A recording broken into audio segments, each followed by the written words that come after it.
आप सब लोगों ने तूफान के बारे में ज़रूर सुना होगा। भारत में हर वर्ष करीब 2 या 3 तूफान आते ही हैं। भारत में सबसे ज़्यादा तूफान बंगाल की खाड़ी से ही आते हैं। आखिर इसका क्या कारण है? आइए जानते हैं इस वीडियो के माध्यम से। आपको बता दें कि 120 साल के इतिहास में सिर्फ 14% चक्रवाती तूफान और 23 भयंकर चक्रवात अरब सागर में आए हैं। दूसरे शब्दों में कहें तो 86% चक्रवाती तूफान और 77% भयंकर चक्रवात बंगाल की खाड़ी में आए हैं। तो इसका क्या कारण है? बंगाल की खाड़ी में अरब सागर की तुलना में ज़्यादा तूफान आने का सबसे अहम कारण हवा का बहाव होता है।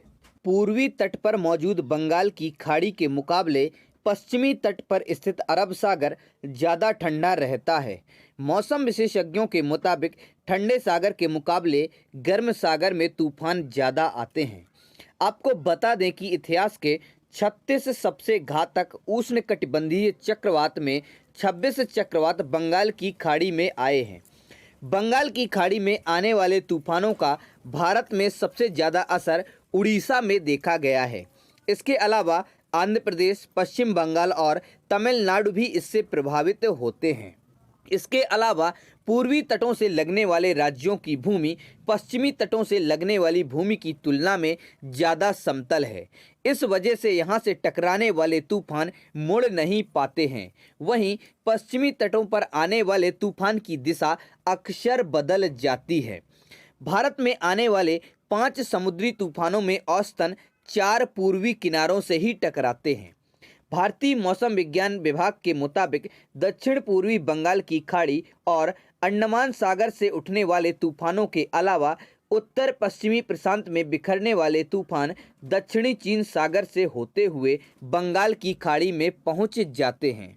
यही वजह है कि हमारा पूर्वी तट हमेशा दबाव में रहता है। एक रिपोर्ट के मुताबिक तूफान अरब सागर में भी बनते हैं, लेकिन ये अमूमन भारत के पश्चिमी तट को छोड़ते हुए उत्तर पश्चिम दिशा की ओर बढ़ जाते हैं। पूर्वी तट पर बने तूफान ज़्यादातर ताकतवर होते हैं। तूफान का वर्गीकरण कम दबाव के क्षेत्र में हवा की रफ्तार से होता है।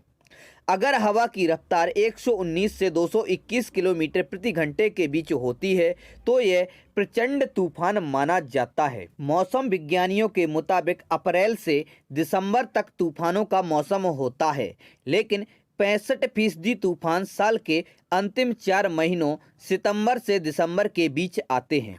बंगाल की उत्तरी खाड़ी के ऊपर बनने वाले चक्रवात भारत गंगा के मैदानी इलाकों में उत्तर पश्चिम की ओर बढ़ते हैं, जिससे अधिकांश उत्तरी भारत में बारिश होती है। अरब सागर के ऊपर औसतन वर्षा बहुत कम होती है। दुनिया भर में बीते 200 साल में उष्णकटिबंधीय चक्रवात से दुनिया भर में हुई कुल मौतों में 40% सिर्फ बांग्लादेश में हुई हैं, जबकि भारत में 1/4 जाने गई हैं। चक्रवात समंदर में ज़्यादा तापमान वाली जगहों से उठते हैं। उत्तरी ध्रुव के नज़दीक वाले इलाकों में साइक्लोन घड़ी चलने की उल्टी दिशा में आगे बढ़ता है। वहीं भारतीय उपमहाद्वीप के आसपास चक्रवात घड़ी चलने की दिशा में आगे बढ़ता है। Gujarat institute of development research की assessment of vulnerability to cyclone and floods की पुरानी रिपोर्ट के मुताबिक पूर्वी तट पर बसे राज्यों में आने वाले 48% तूफान अकेले उड़ीसा में, जबकि 22% आंध्र प्रदेश में आते हैं। इसके अलावा पश्चिम बंगाल में 18.5% और तमिलनाडु में 11.5% तूफान आए हैं। पश्चिमी तट में पूर्वी तट की तुलना में आने वाले तूफान 8 गुना कम हैं। बता दें कि उष्णकटिबंधीय चक्रवात एक तूफान है जो विशाल निम्न दबाव केंद्र और भारी तड़ित झंझावतों के साथ आता है। ये तेज हवा और मूसलाधार बारिश के हालात बनाता है। National cyclone risk mitigation project के मुताबिक 1891 से 2000 के बीच भारत के पूर्वी तट पर 308 तूफान आए हैं। इसी दौरान पश्चिमी तट पर सिर्फ 48 तूफान आए हैं। तो दोस्तों, आप लोगों को हमारे द्वारा दी गई जानकारी कैसी लगी? पसंद आई हो तो इस वीडियो को लाइक करें और अपने दोस्तों के साथ शेयर करें। हमारे चैनल पर पहली बार आए हैं तो हमारे चैनल फैक्ट्स क्रिएटर जी को सब्सक्राइब करें और बेल आइकन भी दबा दें।